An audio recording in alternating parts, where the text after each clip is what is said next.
Good morning, my friends, and welcome to the 10-Minute Book Talk, where three best-selling authors talk all things bookish with you for 10 short and sweet minutes. I'm your host today, Rachel Linden, and I'm joined by my lovely and talented co-hostesses, Katherine Reay and Marie Bostwick.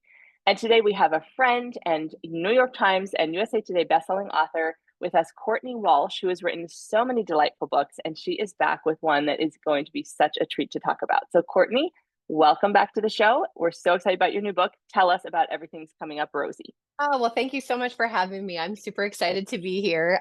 This is my new book, Everything's Coming Up Rosie.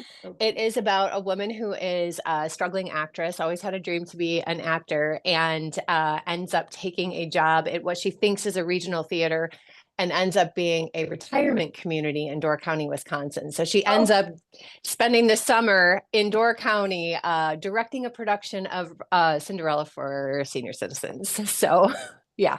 That's kind of the premise. Thank you. That's adorable. So cute. I love that it takes place in the theater world because so much happens on stage, backstage, around the stage. But tell us about your theater background, because I think you have one. I do. Well, I studied theater. I always thought I wanted to be an actress. I have a degree in theater, and I really quickly realized that the lifestyle that you have to have with, constant auditioning and rejections and not having this, it's not a job with a ton of security usually. And I just like realized so she became an actor instead. Yeah, I know. I know. Sorry. What was I think? The parallels, you guys. I mean, it's crazy. So, but you know what? The rejections aren't to your face. So, like, the rejections come by email or whatever.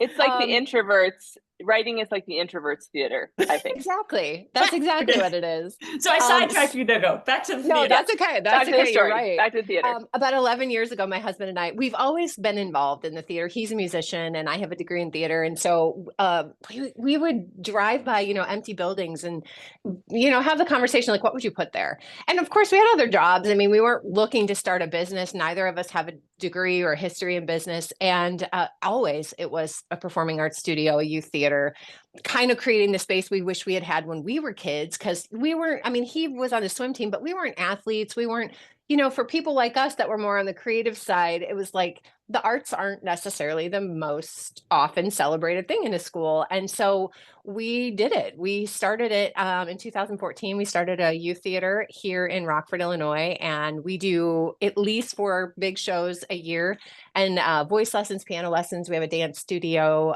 It's such a fun way to I mean, it's stressful, but it's also a ton of fun. So I was able to put a lot of real life things, some traumatic things into this book, which was also really fun. I love that. Oh, that's amazing. Yeah. Yeah. So, well, first of all, Door County, Wisconsin, I've set books there too. Beautiful. It's so charming. It's so wonderful. I love that. Totally understand why you would be attracted to that location. But what made you decide to set your book in a retirement community? Well, and I love that.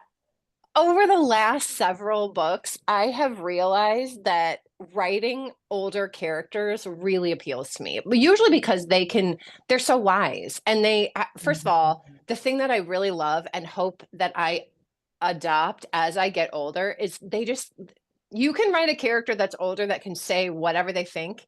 And they don't care. Yeah. They're just like, I've been here. I know what I'm talking about. I'm going to say what I want. So doling out wisdom is, I think, a lot easier when you have a character that's already been through life. They've lived some life. And as a younger person, as a younger heroine, being able to, I think, glean from that, there's just something kind of wonderful about it.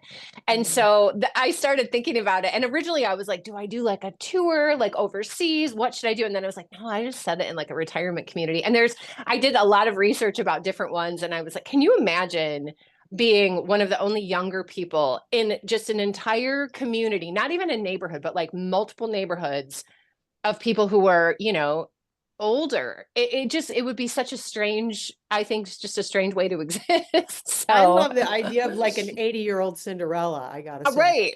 right. I mean, love it.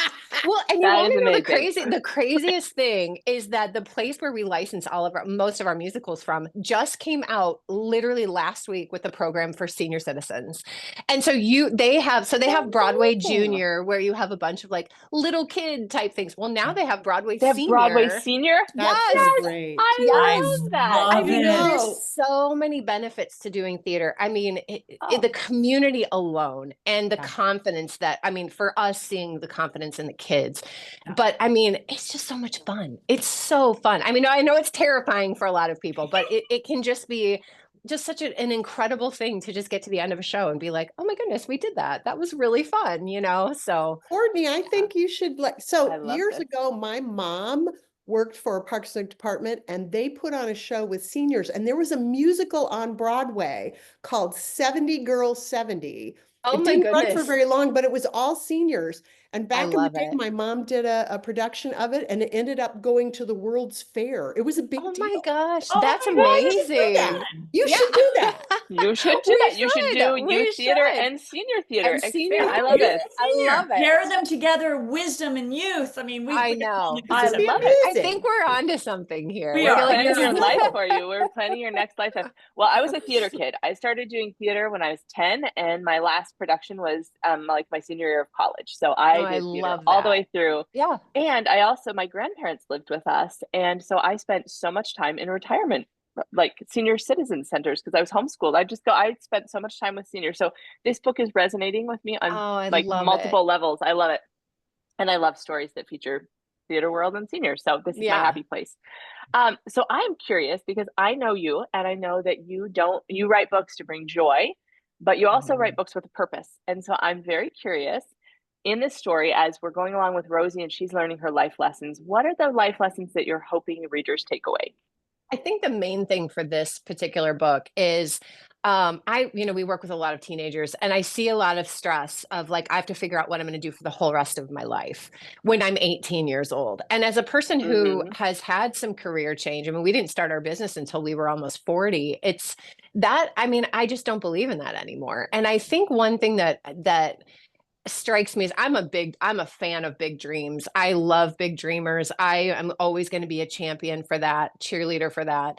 But sometimes you have this dream, like I always thought I was going to be an actor. That was what I really wanted to do. And you kind of like get to a certain place where you realize it's not what I thought. So what do you do when the dream that you thought, whether it happens and it comes true and you're like, oh, this isn't what I thought, or just it's not working for me, one or the other. I mean, for me, it was a very specific shift. That's actually not what I want to do. But what if you get the dream and you make the dream come true and then you realize, oh, wait, this isn't actually like the life that I want. And I think it's just wanting people to realize you're not stuck in one thing. You can always pivot. And if 2020 taught us anything, it's like you can always pivot. You can always shift the direction that you're going in. And so I kind of just wanted to take a big dreamer and let her explore that and realize that's not a failure. That's a choice, So that was kind of where I was coming from with her. So yeah, it took me a little bit to get there, but it was fun. It was a fun journey to take her on. Oh, I love it. I love that. It's not a failure, it's a choice. And then we can always pivot. That's something that that's like a life skill for everybody. Yeah. So that's wonderful. All right. Well, I'm going to ask you the last question that we ask everybody, and it's easy and fun. So, Courtney Walsh, what is bringing you joy today? Oh my goodness. It is finally summer. And I know that's such a cheesy response, but you guys, like, I feel like I always say I'm like a flower. And when the sun comes out, I'm like, I'm like tuned to just go and find it. And I love it. So, I mean, that is a huge thing. The school's out, my kids are home more, and it is summer. And I am a huge, huge fan of summer. So that's probably the main thing giving me joy, giving me life right now. I love that. Yeah. Well, thank you so much for being with us. We love it every time we get to chat with you. Hold up your beautiful book again. Everybody run out if you're looking for a delightful book set in the theater world featuring a senior citizen community production of Cinderella.